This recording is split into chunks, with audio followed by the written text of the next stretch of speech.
Hello, good morning. My name is Sunil Kumar और आज हम 24 फरवरी की न्यूज़ को कवर करेंगे। थोड़ा मैक्सिको में वॉयलेंस हो रहा है, उसको थोड़ा जानेंगे। कनाडा के पीएम विजिट करने वाले हैं इंडिया को। सी राजगोपालाचारी जी न्यूज़ में है। इंटरनेशनल एनर्जी एजेंसी न्यूज़ में है, इसको जानेंगे। प्लस प्रहार पॉलिसी एक लेके आई है इंडियन गवर्नमेंट, ऑर्गन और डोनेशन के बारे में। जुडिशरी में करप्शन है, मेंटल हेल्थ का भी एक इशू है। प्लस टिग्रे रीजन में वॉयलेंस चल रहा है, उसको थोड़ा सा जानेंगे। Let's start.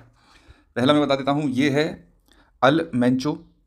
ये एक कार्टेल को हेड करते थे मैक्सिको में और इनकी डेथ कर दी वहाँ की गवर्नमेंट ने कहो, पुलिस ने कहो। तो उसके बाद से इसके कार्टेल के जितने भी लोग थे उन्होंने स्ट्रीट्स पे फायर, आग लगाना, लोगों को गोली मारना। अगर आप ट्विटर पे वीडियोस खोल के देखेंगे तो मतलब पेट्रोल पंप पे जा रहे हैं लोग और वहाँ पे अगर कोई पेट्रोल भर रहा है तो उसको भगाए दे रहे हैं लिटरली। मतलब ये अच्छा कर रहे हैं कि लोग जो इनोसेंट लोग हैं उनको नहीं मार रहे हैं ये लोग। ओके, लेकिन हाँ, जो उनके नेशनल गार्ड्स वगैरह हैं 25 जैसे ट्रूप्स को मार डाला। ओके, इट्स जस्ट बहुत ही बुरी हालत कर रखी है ड्रग के कार्टेल के इस चक्कर में। तो ये नेम्सियो एल माचो मैंचो बेसिकली ये नाम था, लीडर था ये जेलिस्को न्यू जनरेशन कार्टेल। मतलब कार्टेल को अगर तुम समझना चाहते हो तो ये ड्रग्स एंड वेपन, ये इलीगल स्मगल करती हैं और इन्हीं का इनका धंधा रहता है बिजनेस का। बेसिकली ये सेक्स ट्रैफिकिंग भी कर सकते हैं, लोगों की ह्यूमन ट्रैफिकिंग बेसिकली। नेक्स्ट हम बात कर लेते हैं, कनाडा के प्राइम मिनिस्टर हैं मार्क कार्नी। ये इंडिया में आने वाले हैं 27 फरवरी को ये आएंगे, हफ्ते भर रुकेंगे लगभग। और उसके बाद प्राइम मिनिस्टर से 2 मार्च को मिलेंगे दिल्ली में, ठीक है कि नहीं, 2 मार्च। और फिर देखो, फ्री ट्रेड अग्रीमेंट एक तरह से बात हो सकती है क्योंकि ट्रंप ने कनाडा को भी उतना ही परेशान कर रखा है जितना इंडिया को परेशान कर रखा है। हालांकि इंडिया परेशान हुआ नहीं है, इंडिया ने तो रुला के रख दिया है ट्रंप को भी। हम आगे डिस्कस करेंगे उसको। तो मार्च 2 में इसकी मुलाकात होगी प्राइम मिनिस्टर मोदी से। नेक्स्ट बात करते हैं, तो ये है हमारी प्रेसिडेंट द्रौपदी मुर्मू जी और ये है हमारे वाइस प्रेसिडेंट CP राधाकृष्णन जी। ओके, तो इन्होंने जो हमारे इंडिया का पहला जो गवर्नर जनरल था इंडिया का, ठीक है, देखो आज़ादी हुई, उसके बाद जो हमारा पहला गवर्नर जनरल था उस वो तो माउंट बेटन ही रखा था हमने, ठीक है कि नहीं। उसके बाद जो पहला फर्स्ट इंडियन गवर्नर जनरल था वो थे हमारे C राजगोपालाचारी जी, ठीक है कि नहीं, C राजगोपालाचारी जी। यही हमारे लास्ट गवर्नर जनरल भी रहे। इसके बाद क्योंकि इसके बाद ये वाली पोस्ट खत्म कर दी गई थी, प्रेसिडेंट की पोस्ट हम ले आए थे। इनको पॉपुलरली राजा जी के नाम से जाना जाता था, राजा जी, ठीक है, रिमेंबर रखना ये सारे फैक्ट्स। नेक्स्ट हम बात कर लेते हैं, देखो हम लोग डीकोलोनाइजेशन कर रहे हैं, उसके कुछ तथ्य दे रखे हैं इसके बारे में कि क्या क्या किया है हमने डीकोलोनाइजेशन के लिए अब तक। देखो, अशोक मंडपम जो राष्ट्रपति भवन है, उसमें हमने ये एडवर्ड लुटियंस की जो मूर्ति लगी हुई थी उसको रिप्लेस करके हमने C राजगोपालाचारी की मूर्ति लगा दी है। ओके, और इसमें पोर्ट्रेट भी रखी गई हैं 2 लोगों की, जिसमें रामकृष्ण परमहंस और महात्मा गांधी की पोर्ट्रेट मतलब तस्वीर लगाई गई हैं। ये मेंटल डीकोलोनाइजेशन चल रहा है। लुटियंस और हर्बर्ट बेकर ने मिलकर ही इसको डिज़ाइन किया था, जो राष्ट्रपति भवन है, ये मतलब दिल्ली वाला रीजन है, इसीलिए इसको लुटियंस दिल्ली बोलते हैं, ठीक है ना। लुटियंस लुटियंस आप लोग सुनते होंगे न्यूज़ में भी और डिबेट्स में भी, न्यूज़ में भी, तो इसीलिए इसको लुटियंस बोला जाता है, ठीक है। और कुछ महीने पहले के एग्जैक्टली अ मंथ तक, 1 महीने पहले जो स्पीच रखी गई थी इसमें लॉर्ड कर्जन की और ओरिजिनल वर्क्स रखे हुए थे विलियम होगार्थ के। तो देखो, लॉर्ड कर्जन कोई बहुत अच्छा आदमी नहीं था, इसने इंडिया के लिए बहुत अच्छा काम नहीं किया, लेकिन हम 75 साल से इसकी स्पीचेस को संभाल के रखे हुए थे। तो इसको रिप्लेस कर दिया गया राष्ट्रपति भवन की लाइब्रेरी में। तो हमने इसमें पुराण, वेद, उपनिषद और बहुत सारे एंशियंट एपिक्स फिलोसफी की किताबें रखी हैं। टोटल 2300 किताबें रखी गई हैं, ठीक है, जो कि जिसमें क्लासिकल लैंग्वेजेस की बुक भी अवेलेबल हैं। ओके, द पोर्ट्रेट मतलब इनकी तस्वीरें थी ब्रिटिश ADC की, इनको भी रिप्लेस कर दिया गया। 21 पोर्ट्रेट हमने अब किसकी लगाई हैं, परमवीर चक्र जीतने वाले जो हमारे सिपाही थे, जिन्होंने अपना संपूर्ण सर्वस्व देश के लिए न्यौछावर किया और परमवीर चक्र उन्होंने प्राप्त किया और देश की सेवा की। तो ऐसे लोगों की मूर्ति, पोर्ट्रेट मतलब तस्वीरें हम वहाँ लगाएंगे, ठीक है नहीं। और हमने जो 2 मोस्ट इंपॉर्टेंट राष्ट्रपति भवन के हॉल थे, दरबार हॉल और अशोक हॉल, इसका भी नाम बदल के हमने ये ज्ञानांतरा मंडप और अशोक मंडप कर दिया है। हॉल नहीं, अब हम इसको मंडप के नाम से जानेंगे, ठीक है कि नहीं, ज्ञानांतर और अशोक मंडप। और थोड़ा सा, जो C राजगोपालाचारी थे उन्होंने CR फॉर्मूला दिया था, जिसको राजा जी फॉर्मूला के नाम से भी जानते हैं, 1944 में। आपको पता है जब डेडलॉक क्रिएट हुआ था कॉन्स्टिट्यूएंट असेंबली को लेके कि क्या करना है, कैसे क्या होना है, तो उस टाइम पे कई फॉर्मूले आए थे, तो उसमें से ये CR फॉर्मूला को हम जानेंगे। तो ये था डेडलॉक को रिजॉल्व करने के लिए between Indian national Congress and Muslim league regarding the independence, कैसी होनी है कि अलग अलग देश बनेंगे, क्या होंगे। तो इन्होंने फॉर्मूले में क्या बात करी गई थी, उन्होंने बोला था कि मुस्लिम लीग इंडोर्स कर लेगी कांग्रेस की डिमांड कि हमको इमीडिएट इंडिपेंडेंस मिल जानी चाहिए, ठीक है, और एक प्रोविजनल इंटरिम गवर्नमेंट बननी चाहिए। देखो, ये कांग्रेस वाले चाहते थे कि जल्दी से जल्दी आज़ादी मिल जाए और अपन लोग प्रधानमंत्री वगैरह बन जाएं, नहीं समझे। और मुस्लिम लीग चाहते थी कि हम पाकिस्तान मिल जाए, तो उसी सब चीज़ में इनकी लड़ाई चल रही थी। तो पोस्ट वॉर प्लेबिसाइड की बात इन्होंने कही थी। प्लेबिसाइड का मतलब होता है वोट कराए जाएंगे लोगों से कि वो इंडिपेंडेंट कंट्री पाकिस्तान चाहते हैं या इंडिया के साथ ही रहना चाहते हैं, ठीक है कि नहीं। तो ये कमीशन अपॉइंट किया जाएगा और नॉर्थ वेस्ट और नॉर्थ ईस्ट की जितनी भी, मतलब नॉर्थ वेस्ट में पाकिस्तान हो गया, नॉर्थ ईस्ट में लगभग आपका बांग्लादेश वाला रीजन हो गया, मुस्लिम मेजोरिटी लोगों की प्लेबिसाइड किया जाएगा। इसमें ऑल इनविटेंट्स वोट करेंगे, केवल और केवल मुस्लिम वोट नहीं करेंगे, सारे लोग उस रीजन के रहने वाले हैं वो वोट करेंगे, हिंदू मुस्लिम सिख मतलब जो भी लोग हैं, कि वो सेपरेशन चाहते हैं कि नहीं चाहते हैं। एग्रीमेंट ऑन सेपरेशन, अगर पार्टीशन को एक्सेप्ट कर लिया जाता है तो दोनों पार्टी एग्री करेंगी कि डिफेंस और कॉमर्स और कम्युनिकेशन कैसे डिसाइड होना है। तो मतलब ये दोनों पार्टियां डिसाइड करें, एक तरह से कॉमन डिफेंस कॉमर्स और कम्युनिकेशन, इसकी बात कॉमन होनी चाहिए। और ये जो सीआर का फॉर्मूला है वो केवल और केवल कब एप्लीकेबल होना था, जब पूरी मतलब अंग्रेज जो है फुल पावर ट्रांसफर करेंगे। ऐसा नहीं कि पार्शियल पावर ट्रांसफर कर दिया, डोमिनियन स्टेटस दे दिया, तब ये फॉर्मूला वैलिड नहीं होता। फुल पावर ट्रांसफर करनी थी। रिजेक्ट क्या किया भाई, जिन्ना तो रिजेक्ट कर ही देगा, उनको पाकिस्तान चाहिए था। वीडी सावरकर वगैरह ने भी ये कहा कि ये बेकार का फॉर्मूला है, तो इसको रिजेक्ट कर दिया गया। क्लियर है कि नहीं। नेक्स्ट हम बात कर लेते हैं, थोड़ा सा नो योर इंग्लिश का आता है इसमें एक सेक्शन, नो योर इंग्लिश। तो रोलर कोस्टर राइड कहीं पे दे रखी हो टर्म, तो आप इसका क्या मतलब होता है। रोलर कोस्टर एक अम्यूजमेंट पार्क्स में एक ट्रेन जैसे ट्रैक रहते हैं, ऊपर गाड़ी जाती है नीचे और बहुत बुरी तरह से इसमें ये लोग चलते हैं, एक तरह से थ्रिल के लिए करते हैं। तो रोलर कोस्टर राइड का मतलब होता है it is a full of unexpected ups and downs. मतलब मेरा जीवन एक रोलर कोस्टर राइड की तरह है, जिंदगी में कभी ऊपर जाता हूँ कभी नीचे, इस तरह की सिचुएशन हो जाती है। It is a situation which is impossible to control, is often refer to as an roller coaster ride.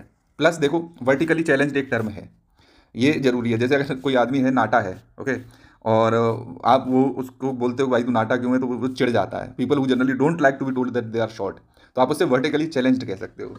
तो उसको 2 मिनट तो लगेंगे इसको समझने में, गूगल करेगा तो आप कह के निकल भी सकते हो। बुरा मानने में समय लग जाएगा उसको, तुरंत ही बुरा नहीं मानेगा। तो कोई भी आपका दोस्त है तो उससे आप कह सकते हैं वर्टिकली चैलेंज्ड गाय। तो इस तरह से है। नेक्स्ट हम देख लेते हैं, इंडिया को फुल मेंबर आईईए का बनाने की बातचीत चल रही है। तो इसमें यही कह रहे हैं कि इसके जो चार्टर है ना इस ऑर्गेनाइजेशन का, उसको अमेंड करना पड़ेगा अगर आप इसको इंडिया को फुल मेंबर बनाना चाहते हैं। इस समय इंडिया की क्या सिचुएशन है, अपन लोग इसके एसोसिएट मेंबर हैं। आईईए है क्या, ये इंटर गवर्नमेंटल बॉडी है। ये क्या करती है, ये ग्लोबल एनर्जी सिक्योरिटी पे काम करती है और एनर्जी से रिलेटेड पॉलिसीज बनाती है।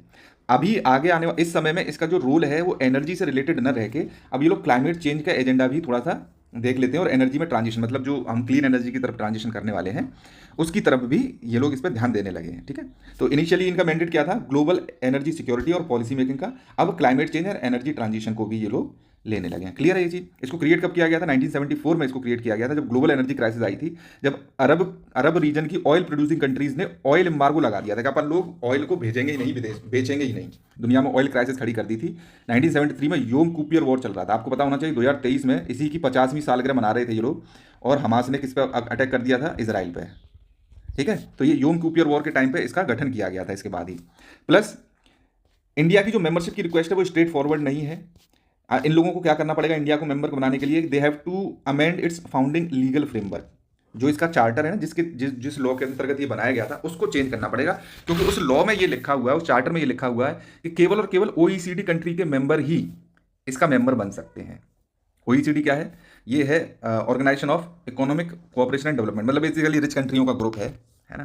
तो ये मैं आपको बता चुका हूँ। आईईए का ओरिजिनल मैंडेट क्या था कि ऑयल सप्लाईज वर केप्ट स्टेबल, जो ऑयल की सप्लाई है दुनिया में वो स्टेबल रहनी चाहिए। कहीं पर युद्ध हो जाए तो ये नहीं कि ऑयल की सप्लाई रुक जाए और पूरे देश में तबाही आ जाए, है ना। And potential disruption in future and anticipate, मतलब इसको फ्यूचर में भी ना हो, अभी भी चल रही है उनको भी रोक के रखना है, फ्यूचर में जो होने वाली उनको एंटिसिपेट करना है और उनको रोकना है। ठीक है कि नहीं। The emergency mechanism has been used several time, इसका आईईए की मैकेनिज्म का कई बार यूज़ भी किया गया। 1991 में गल्फ वॉर हुआ तब इसका यूज़ किया गया, 2022 में रसिया यूक्रेन वॉर हुआ तब भी इसका यूज़ किया गया। ठीक है कि नहीं। अभी अगर देखा जाए तो इसमें केवल और केवल 32 मेंबर कंट्रियां हैं। ठीक है, फुल मेंबर हैं। अब ये सारी 32 क्या है, ओईसीडी ग्रुप की ही कंट्रियां हैं। अब इसको इंडिया को इंक्लूड करने के लिए ये अपना चार्टर अमेंड करना पड़ेगा। एसोसिएट मेंबर्स और कौन कौन है इसमें, इंडिया हो गया, चाइना हो गया, ब्राज़ील हो गया, है ना, ये एसोसिएट मेंबर हैं। और यही 3 कंट्रियाँ क्या है, 80% ग्लोबल एनर्जी डिमांड को भी यही लोग देखते हैं। मतलब 80% जो तेल जाता है कंट्रियों में, इंडिया, चाइना, ब्राज़ील, इन कंट्रियों में जाता है। फिर भी अगर आप देखोगे कि यही कंट्रियाँ जो डिमांड को क्रिएट कर रही हैं वही इस आईईए की मेंबरशिप कंट्री नहीं है। क्यों, यही दिखाता है एलिटिज्म को, यही दिखाता है भेदभाव को, कि जो रिच कंट्री हैं, वेस्टर्न कंट्री हैं, वो भेदभाव करती हैं कैसे, है ना। ओईसीडी के हम जो रिच कंट्री हैं हम ही इस ग्रुप का मेंबर बने रहेंगे। क्लियर है कि नहीं। तो हो सकता है देखो आगे आने वाले समय में इंडिया की जो क्वेस्ट है वो शायद मान ली जाए। ठीक है, नेक्स्ट हम बात कर लेते हैं। इंडिया ने अपना पहला जो है काउंटर टेरर पॉलिसी लॉन्च कर दी है, प्रहार नाम से। प्रहार इंडिया की जो पहली काउंटर टेररिज्म पॉलिसी है, याद रखना यूपीएससी में इससे सवाल पूछा जा सकता है। मिनिस्ट्री ऑफ होम अफेयर्स की है ये, और ये मल्टी लेयर्ड स्ट्रेटजी है। इसके 7 की पिलर हैं जिसमें अपन लोग रोकथाम पे काम करेंगे, स्विफ्ट एक्शन लेंगे, कॉर्डियल मतलब सभी लोगों से मिलजुल कर बहुत ही तगड़ा। स्विफ्ट का मतलब होता है तेज एक्शन।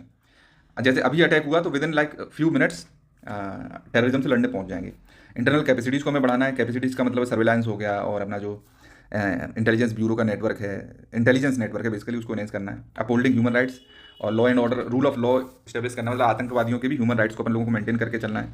रेडिकलाइजेशन जो हो रहा है दुनिया इंडिया में, जैसे मुस्लिम रेडिकलाइज होते जा रहे हैं, तो उसको भी रोकना है। Aligning and shaping global counter terrorism efforts, दुनिया को भी साथ में लेके चलना है और रिकवरी करनी है ना, सोशल होल सोसाइटी अप्रोच। तो अच्छा है, ये याद रखिएगा। जो पॉलिसी प्रहार है वो किससे रिलेटेड है, ये पूछा जा सकता है। किस मिनिस्ट्री के अंतर्गत आती है, मिनिस्ट्री ऑफ होम अफेयर्स, ये पूछा जा सकता है। किसने अनवेल की है, तो सेंट्रल गवर्नमेंट ने अनवेल की है। ठीक है, नक्सलिज्म का अंत निश्चित हो गया है। तो जो लेफ्ट विंग एक्सट्रीमिज्म से हम लड़ने में कैसे सक्सेस हो पाए, ये थोड़ा सा बताया इसने। पहला बताया है कि जो हमारी इंडियन गवर्नमेंट है वो लड़ाई को लेके पहुंच गई CPIM माओइस्ट, जो कम्युनिस्ट पार्टी ऑफ इंडिया है ना, माओइस्ट आइडियोलॉजी लड़ने के लिए अपन लोग खुद ही पहुंच गए वहीं पे। आ जाओ लड़ लो हमसे, ठीक है, अगर लड़ना चाह रहे हो तो। मतलब माओइस्ट आइडियोलॉजी के बारे में मैंने कल भी बताया था कि ये मतलब वायलेंट मीन्स से सरकार को हटाना चाहते हैं। ठीक है, तो अगर तुम वायलेंस करना चाहते हो तो सरकार ने साफ साफ कह दिया कि आओ लड़ लो हमसे, पहले देख लेते हैं कौन जीते जाता है। तो बहुत सारे लोग इनके मारे भी गए। ये तो पहली अप्रोच थी इसकी। ठीक है, दूसरी अप्रोच थी सरेंडर करने की। तो बोले कि तुम लोग सरेंडर करो, तो हम इनको रिहेबिलिटेट भी करेंगे और ये सारी चीज़ें। तीसरा था आइडियोलॉजिकल फ्रंट पे हमने इसको हराया है ना। माओइस्ट आइडियोलॉजी के लोग थे, उनसे डिबेट कर कर कैसे भी करके, अगर देखा जाए देखो 2000 से ज़्यादा लोग 2024 से सरेंडर कर चुके हैं, है ना। जो रेड कॉरिडोर था, जो स्प्रेड था झारखंड, छत्तीसगढ़, महाराष्ट्र, आंध्र प्रदेश, तेलंगाना, ये सिकुड़ के बहुत छोटा सा रह गया। अभी देखो देवू जी ने सरेंडर किया था, कल मैंने आपको बताया था। इस पर 1 करोड़ की बाउंटी थी, नहीं समझे। तो अब इसकी आइडियोलॉजी देखो, देवू जी ने सरेंडर कर दिया तो इनके कैडर के बहुत ही कम लोग बचे, लगभग 180 के अराउंड लोग बचे हैं जो अभी भी लड़ना चाहते हैं। बोले लड़ेंगे मर जाएंगे, सरेंडर नहीं करेंगे। तो मर जाना भाई, जाहिर सी बात है। इसमें ज़्यादा से ज़्यादा 31 मार्च तक का टाइम है। आइदर दे विल सरेंडर और they will die, that's it. और दे विल वैनिश, तीसरा भी ऑप्शन है, दे विल वैनिश, मतलब उनका नाम निशान मिट जाएगा, वो खुद को बता ही नहीं पाएंगे कि माओइस्ट आइडियोलॉजी के लोग हैं। नेक्स्ट बात कर देते हैं, ये अच्छी पहल है। देखो अभी तक क्या था, जुडिशरी को फ्री हैंड दे रखा था, उस पर करप्शन है ये भी लोग कह नहीं पाते थे डर के मारे, और उन पर जो है वो लगा देते थे, क्या बोलते हैं उसको, मतलब एक तरह से जुडिशरी वो लगा देती थी। 1 रुपये का उस पर प्रशांत भूषण पे किया था ना, violation of I don't know, वो लगा देते थे। मतलब एक तरह से क्या बताएं तुमको इसका नाम, एक सेकंड रुको। देखो कंटेम्प्ट ऑफ कोर्ट लगा देती थी, कंटेम्प्ट ऑफ कोर्ट, मतलब तुम कोर्ट की थोड़ी सी बुराई करते हो कि तुम करप्शन करते हो, ये करते हो, तुमको कंटेम्प्ट ऑफ कोर्ट कह के जेल में डाल देते थे, फाइन लगा देते थे, नहीं समझे। अब ये शुरुआत हुई है करप्शन इन जुडिशरी के नाम से। चलो ठीक है, क्लास 8वीं से ये पढ़ाया जाने लगेगा कि जितना भी बैकलॉग क्रिएट हो रहा है, जितना भी गड़बड़ है, ये करप्शन इन जुडिशरी की वजह से हो रहा है। देखो जो हमारे एक्स CJI हैं, डॉक्टर रंजन गोगोई जी, ठीक है कि नहीं, ठीक है, गोगोई, इनसे जब एक इंटरव्यू में सवाल पूछा गया था कि क्या जुडिशरी में करप्शन है, तो उन्होंने साफ साफ कह दिया था कि corruption is as old as society and जजेस do not fall from heaven. तो करप्शन है भाई, जजेस स्वर्ग से उतर के नहीं आते हैं। अच्छी बात थी। Plus let high courts steer the tech reforms in justice system. ये आर्टिकल ये बताता है कि सुप्रीम कोर्ट और सेंट्रल गवर्नमेंट ये टेक्निकल रिफॉर्म्स को न गाइड करते हुए ये हाई कोर्ट्स को पावर दे दें, क्योंकि हाई कोर्ट के अंदर ही आती है क्या, डिस्ट्रिक्ट और अदर जुडिशरी। ओके, तो यही ये बता रहे हैं कि जो सेंट्रल गवर्नमेंट इन सबका रोल है वो मैकेनिज्म क्रिएट करने का है, सपोर्टिंग रोल होना चाहिए। ठीक है, अब ये देखो थोड़ा थोड़ा बताया इसने, मद्रास हाई कोर्ट ने AI असिस्टेड सिस्टम लॉन्च किया है ना, लाइव कोर्ट प्रोसीडिंग्स के लिए। केरला ने 24/7 ऑन कोर्ट एक पोर्टल टाइप का लॉन्च किया हुआ है ना।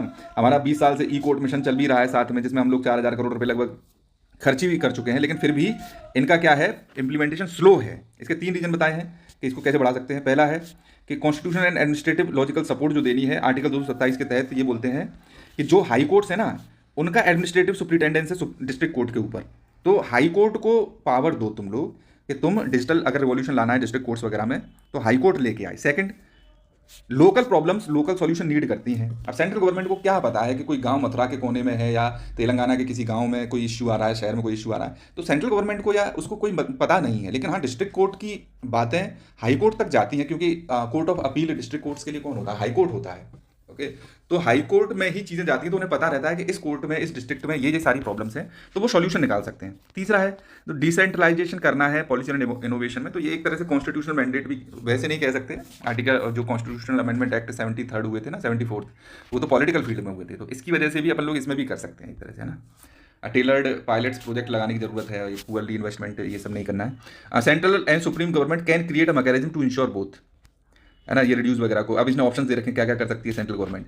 It can release defined share of e courts budget directly to high court. पहला ऑप्शन ये दिया है कि जो सेंट्रल गवर्नमेंट और सुप्रीम कोर्ट है ना, जो ई कोर्ट्स प्रोजेक्ट का पैसा है डायरेक्ट सुप्रीम हाई कोर्ट्स को दे दो और फिर इनसे कह दो कि तुम इसको इंप्लीमेंट करो, कैसे खर्च करना है।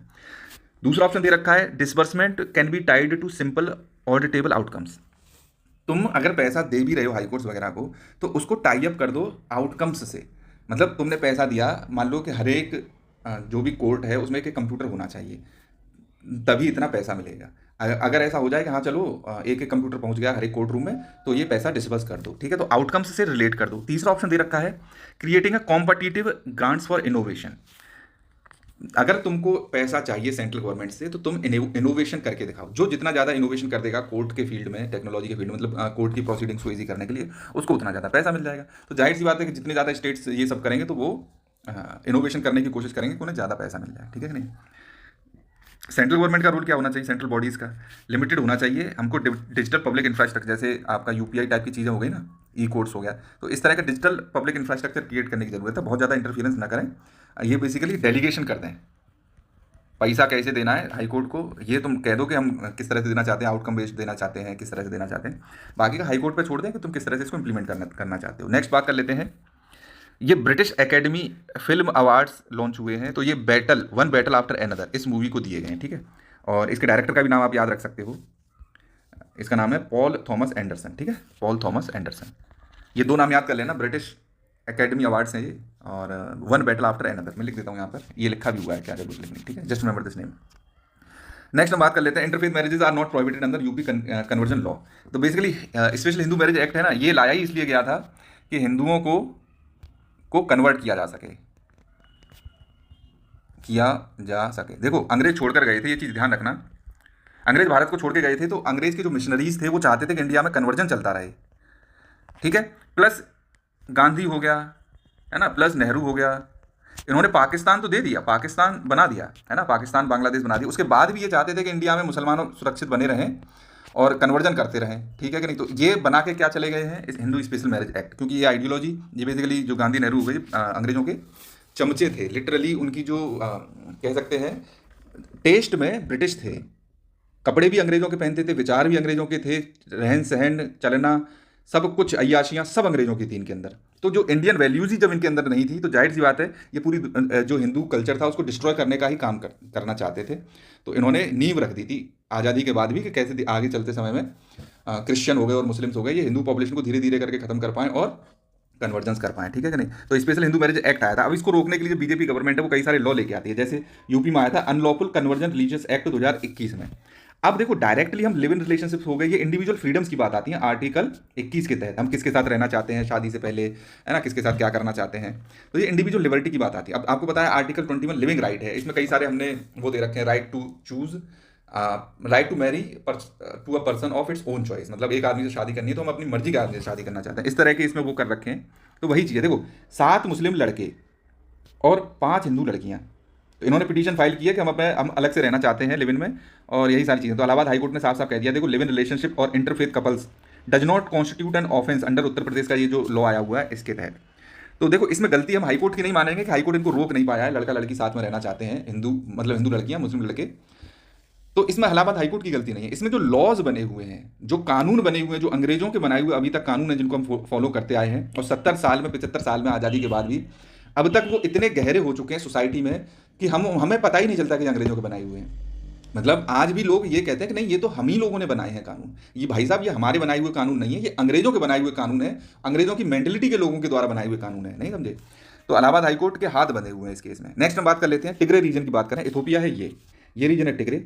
तो यहाँ पर सेपरेटिस्ट फोर्सेज हैं और यहाँ पे एडिस अबाबा इथोपिया की जो कैपिटल है, इसमें मैं बता दूँ अफ्रीकन यूनियन के हेडक्वार्टर्स भी हैं।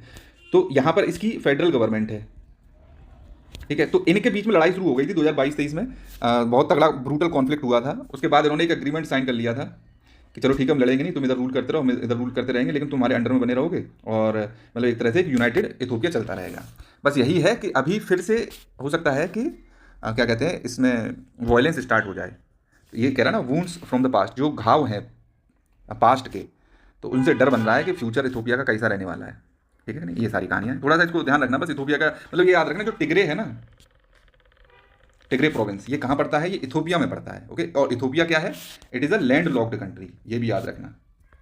लॉक्ड जनरली सोमालिया, ये सोमालिया है, इसमें और इथोपिया में लोग कंफ्यूज कर जाते हैं। देखो सोमालिया का तो लैंड लॉक्ड नहीं है, समुद्र मिला हुआ है इसको इधर से, बट इथोपिया लैंड लॉक्ड है, इसको याद रखिएगा। नेक्स्ट हम बात कर लेते हैं Kerala 100% literacy. Sir we eat beef, अपन लोग बीफ खाते, गाय खाते, तो खाओगे, सब कुछ खा जाते हैं। अब देखो क्या खा रहे थे ये, जो फिश रो है, मतलब फिश के अंडे हैं, बताओ तुम मछलियों के अंडे खा रहे हो।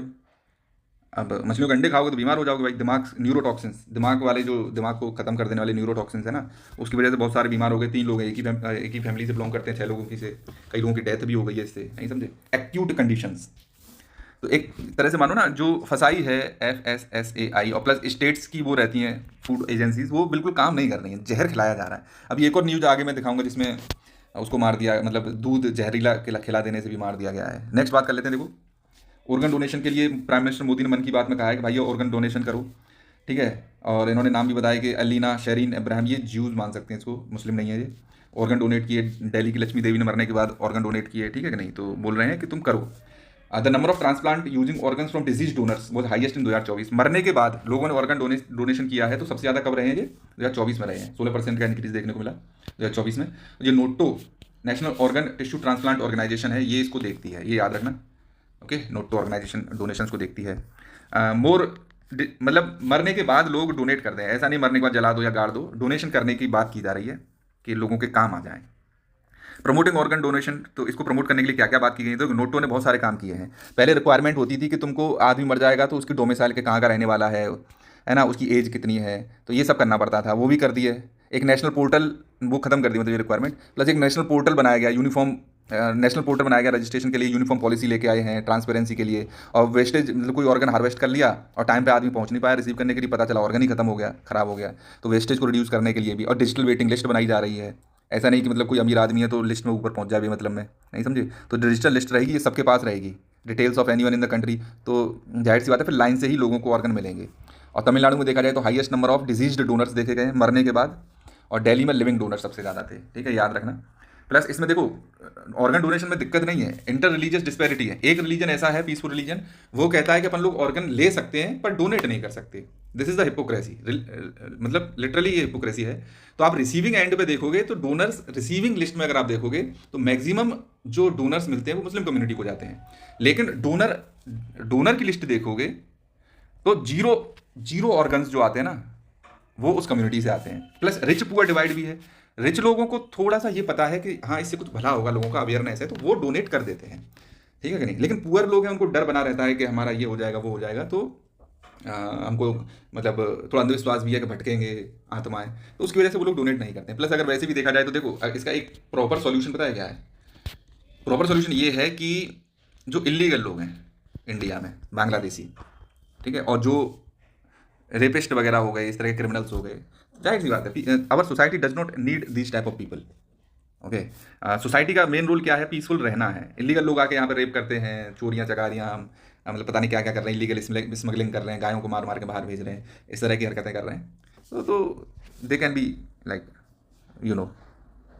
नेक्स्ट बात कर लेते हैं, हम देख लेते हैं। देखो अमेरिका में देखो इसकी टैरिफ पॉलिसी लोगों को समझ में नहीं आ रही है, तो इसकी वजह से डॉलर स्लाइड कर रहा है। प्लस ट्रेजरीज का मैंने इशू किया था, इंडिया ने 45 बिलियन डॉलर्स की ट्रेजरीज बेच दी, चाइना ने 77 बिलियन डॉलर्स की ट्रेजरीज बेच दी, ठीक है कि नहीं? तो लोग ट्रेजरीज से दूर हट रहे हैं।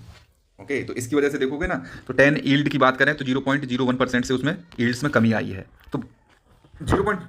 एक सेकंड, कहीं पानी फैल रहा है, एक सेकंड रुकना, ठीक है। देखो ये इतना स्टेबल माने जाते हैं ट्रेजरी बिल्स वगैरह हो गए यूएसए के। देखो 0.01 बेसिस, मतलब 0.01% से यील्ड में कमी आई है, फिर भी ये बहुत बड़ी बात मानी जा रही है, ठीक है कि नहीं? 30 साल के जो यील्ड बॉन्ड है उनमें 1 बेसिस पॉइंट, मतलब 0.01 की ही इसमें भी कमी आई है, तो बहुत बड़ी बात मानी जा रही है। तो ये दिखा रहा है कि इन्वेस्टर्स से थोड़ा सा डॉलर से दूर भाग रहे हैं, यूएस की इकोनॉमी से दूर भाग रहे हैं, ये बताने की कोशिश कर रही है। प्लस इंडिया को इसने सिग्नल किया है, ट्रंप ने धमकी दी है। हमारी इंडियन गवर्नमेंट ने जो हमारी विजिट होने वाली थी वाशिंगटन डीसी के लिए ट्रेड डील को लेकर, वो रीशेड्यूल कर दी। बोले हम अभी भेज ही नहीं रहे, ये पागल आदमी जब तक होश में नहीं आ जाता तब तक भेजने का कोई मतलब ही नहीं है। अब होश में आने का मतलब ये है कि ये फालतू के टैरिफ लगा रहा है। अब इन्हीं की लड़ाई चल रही है इनके सुप्रीम कोर्ट में, पहले वो फैसला कर लो आप आपस में, उसके बाद ही हम ट्रेड डील साइन कर लेंगे, तो ये इंडिया का मानना है। तो जो ट्रेड डील में साइन होनी थी उसमें एक क्लॉज 8 रखा गया था, उसमें यह था कि कोई भी कंट्री टैरिफ को आगे पीछे कर देती है तो दूसरी कंट्री उसको मॉडिफाई कर सकती है अपने कमिटमेंट्स को। तो जाहिर सी बात है हर तीसरे दिन ये टैरिफ, ये फिर ये 10% 15% ये सब नौटंकी चल रही है। तो अपन लोग ऐसे अनस्टेबल माइंड के आदमी के साथ ट्रेड डील करने का कोई मतलब नहीं है, ठीक है कि नहीं। तो देखो पहले 10% लगाया, फिर अगले दिन 15% लगा दिया। तो इसने ट्रंप ने धमकी भी दी इंडिया को कि एनी कंट्री का मतलब है इंडिया, क्योंकि हमने ये डेलीगेशन जाने से मना कर दिया ना, wants to play games with, है ना, ये सुप्रीम कोर्ट के डिसीजन की वजह से हमारे साथ गेम खेलना चाहते हैं। ऐसी कंट्री ने हमको रिप्ड ऑफ किया, मतलब हमको लूटा है ना, बोले छोड़ेंगे नहीं तुमको, डिवेयर हो जाओ भैया। ये पागल हो गया आदमी, मैं सही बताऊँ तो तुम्हें। ये देखो इसको देख लो आदमी को। 2017 से 21 तक हम रहे, ये व्हाइट हाउस की फोटो है प्रेसिडेंट। 2021 से 22 तक ये था रोबोट, ठीक है। 2025 से लेकर अब तक ये प्रेसिडेंट है। मतलब एक तरह से ये पेन होता है, ये याद रखना। इसको एक तरह से मैकेनाइज्ड पेन बोल देते हैं। जब प्रेसिडेंट नहीं होता ना, बाहर विदेश में गया हो, अर्जेंट किसी चीज़ पे साइन करने हो, तो ये पेन उस पर साइन करता है, ठीक है। तो उसकी फ़ोटो लगा रखी है कि ये तो प्रेसिडेंट था ही नहीं बाइडन, ये कोई रोबोट था। तो देखो जो कॉन्स्पिरेसी थ्योरी है, उन्होंने भी बोला है इस चीज़ को कि बाइडन की डेथ पहले ही हो चुकी है। ये बाइडन हुआ करता था पहले। ये बाइडन जो है, इसकी हाइट बहुत ज़्यादा हुआ करती थी, इसकी बहुत ज़्यादा कम हो गई। इसकी शक्ल देखोगे ना, कितना चेंज देखने को मिल रहा है, प्लस इसके सिग्नेचर भी चेंज हो गई, आप देख रहे हो। तो कॉन्स्पिरेसी थ्योरिस्ट ये बोलते हैं कि मतलब इसकी डेथ पहले ही हो चुकी है और इसकी जगह पर कोई रोबोट या बहरूपिया है जिसको बैठाया गया था। इस तरह की चीज़ें हैं। तो इसमें अपन लोग कुछ नहीं कह सकते। देखो अब जो एप्स्टीन फाइल से चीज़ें निकल के आ रही ना, उसके बेसिस पे ये बातें निकल के आ रही हैं। देखो अभी देखते हैं, India is fighting a very good war. और जाहिर सी बात है मोदी ने इसको पागल कर दिया है बिल्कुल, लिटरली ही has been mentally unstable because of prime minister Modi. और मोदी ऐसा है कि कुछ कह भी नहीं रहा है, बिना कहे इसको पागल कर दिया है। नेक्स्ट हम बात कर लेते हैं, ये पराना रिवर है। तो पराना रिवर का नाम यूज में था, तो इसको मैं बता देता हूँ। देखो ये पेंटानाल वेटलैंड पड़ता है यहाँ, बोलीविया, ब्राज़ील और ये अर्जेंटीना के बीच में। ये वर्ल्ड का लार्जेस्ट वेटलैंड है, इसको याद रखना, पेंटानाल वेटलैंड, ठीक है। ये पराग्वे रिवर है, पराना रिवर, ये मिलके पराना रिवर बन जाती हैं। और यहाँ पे ये एस्चुरी बन रही है ना, तो इसी एस्चुरी पर आपका ब्यूनो आयरस, इसकी अर्जेंटीना की कैपिटल स्टेब्लिश्ड है। इसी एस्चुरी पर उरुग्वे की कैपिटल है मोंटेनेविडियो, ये स्टेब्लिश्ड है। इस रीजन को बोलते हैं रियो दे ला पलाटा। ओके, याद रखना, इसको नामों को याद रखना बस। उरुग्वे रिवर भी है, उरुग्वे रिवर बॉर्डर फॉर्म करती है उरुग्वे और अर्जेंटीना के बीच में। Just remember these facts. ये नाम अगर आप याद रखोगे ना तो आपको आसानी रहेगी। मैं फिर लिख देता हूँ, पेंटानाल, पराग्वे, पराना, उरुग्वे, ठीक है ना। Just remember these things. Next बात कर लेता हूँ कांग्रेस का हाथ आतंकवादियों के साथ। नेक्स्ट अडल्ट्रेटेड मिल्क की मैंने आपको बताई थी कि 4 लोग तो मर गए, बुढ़े बेचारे, रीनल इन्फेक्शन, किडनी फेल हो गई, है ना। और भी बहुत सारे लोग हैं और ये सारे हिंदू मरे हैं। जाहिर सी बात है किसी एंटी सोशल एलिमेंट ने बेसिकली जिहाद के नाम पर ये काम किया होगा। अब देखो ये जो दुकान वाला था ना, ये कई कई जगह से इसके पास, बेचारे के पास दूध आता था, है ना। 46 डेयरियों से दूध मंगाता था। उनमें से एक डेयरी ने किसी ने घटिया हरकत की है कि जहर मिला कर दे दिया बेचारा, और कई सारी फैमिलीज के लोग मर गए। ये जिहाद अभी चल रहा है ना यार, अब रमज़ान चल रहा है तो 70 गुना बेनिफिट मिलता है इसमें। तो प्लस हमारी जो फसाई वगैरह हो गई, ये पता नहीं सो रहे हैं कहाँ यार, जहर खा रहे हैं लोग। एयर एम्बुलेंस, बेचारे एयर एम्बुलेंस से उठा के ले जा रहे थे झारखंड में बचाने के लिए, और एयर एम्बुलेंस ही क्रैश कर गई, साथ के साथ मारे गए इसमें। तो ये जो एयर सेफ्टी रूल्स हैं, देखो अब जब तक कि इंडिया खुद के प्लेन वगैरह नहीं बना लेता है तब तक एयर से ट्रैवल करना बिल्कुल भी सेफ़ नहीं है। क्योंकि देखो हमारे पास पुराने धुराने ही हवाई जहाज़ उड़ रहे हैं, और जो यूएसए हो गया, यूरोप हो गया, ये इस समय थोड़े से टर्मोइल में है, तो वहाँ से इनके पार्ट्स वगैरह भी नहीं आ पा रहे हैं इंडिया के पास, है ना, इनकी मेंटेनेंस वगैरह कर सकें हम। तो इसीलिए बेचारे ये गिरते रहते हैं, ठीक है। Thank you. न्यूज़ नोट्स में आप टेलीग्राम पे सर्च करिए @news to notes, ये पीडीएफ मैं आपको वहाँ भेज दूंगा। अगर आप नहीं सर्च कर पा रहे हैं तो आप इसको स्कैन कर लीजिए, आपको वहीं पहुँचा दिया जाएगा, और वो कर लीजिए ये पीडीएफ देखने के लिए। और मेरा चैनल सब्सक्राइब कर लो, लाइक कर देना, ठीक है कि नहीं। Thank you.